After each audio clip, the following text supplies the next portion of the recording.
Kasih karunia dan damai sejahtera dari Tuhan Allah Bapa kita, dan dari anaknya Tuhan Yesus Kristus menyertai kamu sampai selamanya. Amin.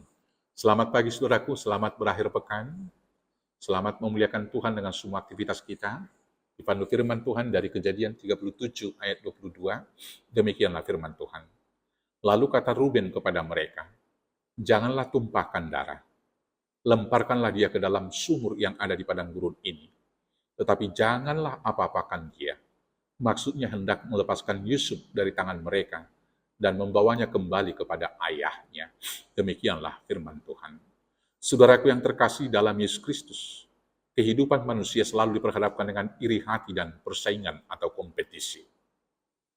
Semua manusia cenderung hidup ingin lebih mementingkan dirinya sendiri. Semua ingin lebih daripada yang lain dalam segala hal. Ingin lebih terkemuka, ingin lebih tinggi, ingin lebih baik, dan ingin lebih diakui, dan ingin lebih disayangi oleh orang lain. Keinginan lebih daripada orang lain membuat manusia tidak segan-segan menjelek-jelekan, bahkan bila perlu membunuh manusia yang lain. Hal tersebut telah dimulai dari sejak zaman Kain yang membunuh adiknya Habil. Dia membunuh adiknya Habil hanya karena cemburu, karena persembahan adiknya lebih diterima oleh Tuhan. Sehingga itu menimbulkan rasa iri, dan dia merasa Tuhan lebih sayang kepada Habil. Karena perasaan iri yang demikian, dia tega membunuh adiknya sendiri. Peristiwa Kain dan Habil terulang kembali dengan versi yang lain dalam kisah anak-anak Yakub. Anak-anak Yakub yang lain iri melihat adiknya Yusuf yang menurut mereka lebih disayang oleh ayah mereka, yaitu Yakub. Perasaan iri tersebut menumbuhkan niat jahat di hati mereka, dan mereka mengatur rencana untuk melenyapkan Yusuf. Hal tersebut mereka lakukan ketika suatu hari Yusuf datang untuk melihat saudara-saudaranya di ladang tempat mereka menggembalakan ternak domba ayah mereka. Yusuf kemudian ditangkap oleh mereka, dan mereka kemudian berencana untuk membunuhnya. Beruntung pada waktu itu, Ruben membela adiknya dengan mengatakan, tidak usah ada pertumpahan darah. Biarlah dia kita buang saja ke sumur yang ada di gurun ini. Jangan kita apa-apakan dia. Maka jadilah rencana itu dilakukan. Kemudian Yusuf dibuang ke sumur. Dan mereka menyembelih seekor domba dan menyapukan darahnya ke jubah yang dipakai Yusuf. Kemudian mereka pulang dan mengatakan kepada ayahnya Yakub bahwa Yusuf telah mati dimangsa oleh serigala.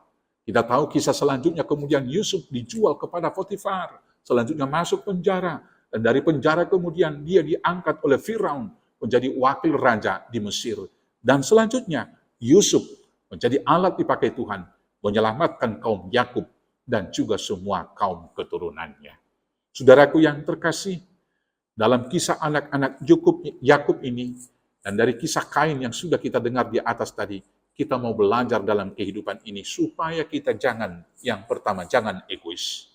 Sikap egois dengan lebih mementingkan diri sendiri akan menimbulkan iri hati kepada sesama kita.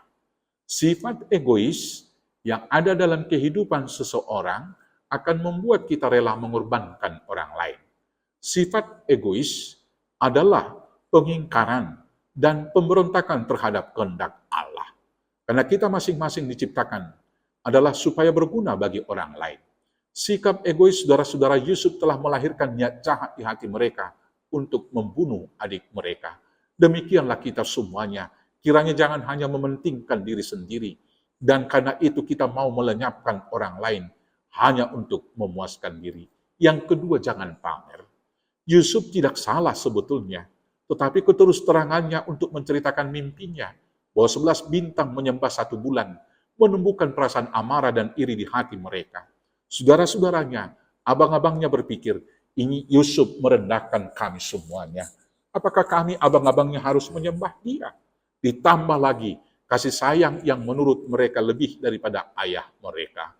Saudara-saudaraku, hal tersebut telah memicu kesalahpahaman, telah membuat rencana jahat, dan tindakan yang melawan kehendak Tuhan. Mereka mau membunuh adiknya Yusuf. Saudaraku, dalam kehidupan sekarang ini juga, hendaknya kita jangan menumbuhkan niat iri dan kebencian di hati orang, dengan mempertontonkan kelebihan-kelebihan kita, dengan show off, dengan budaya flexing yang sekarang. Jangan kita memposting foto-foto kita ketika kita makan di restoran mewah dengan makanan yang enak-enak. Karena masih banyak sekali orang yang menderita, yang bergumul dengan kehidupannya. Mungkin mereka akan silau melihat postingan-postingan kita. Dan di dalam hati mereka akan timbul iri, akan timbul kebencian. Dan mungkin mereka tidak akan senang, bisa saja merasa tersakiti. Karena itu saudaraku, marilah kita tetap hidup rendah hati, hidup sederhana, dan janganlah pola hidup kita membuat orang lain silau dan iri. Yang kemudian, belalah orang lain. Saudaraku yang terkasih dalam Yesus Kristus, bila ada seorang menfitnah saudara kita, dan berpikir untuk merancangkan hal yang jahat, dan berusaha bahkan menyingkirkan untuk membunuh dia, mari kita meluruskan perkara. Setidak-tidaknya kita membela dia dengan cara Ruben di sini, supaya rancangan jahat itu tidak jadi. Jangan kita ikut nimbrung dengan fitnah itu. Jangan kita ikut-ikutan memuaskan hati kita dengan emosi dan dendam saudara-saudara kita. Tetapi di sanalah kehadiran kita pembawa damai sejahtera. Mengingatkan saudara yang lain, yang berniat jahat kepada saudara kita yang lain lagi. Sehingga kehadiran kita dapat mencegah dosa, dapat mencegah kejahatan. Maka Tuhan telah membela kita, maka adalah kewajiban kita untuk membela kita, membela saudara-saudara kita yang mungkin dirancangkan oleh saudara yang lain untuk dicelakakan. Selamat menegakkan kebenaran, selamat membela saudara kita yang lemah. Tuhan Yesus memberkati. Amin. Kita bersatu dalam doa. Terima kasih Bapa yang baik atas firman-Mu. Ajar kami seperti Ruben yang membela adiknya, agar kami membela saudara kami yang lain dalam perkaranya, sehingga mereka boleh dibebaskan dari hukuman dan kematian. Karena Tuhan telah membela perkara kami, menebus kami dari dosa kami. Mampukan kami melakukan tugas berat ini, hanya dengan pertolongan Yesus Kristus, Tuhan Juru Selamat kami yang hidup. Amin.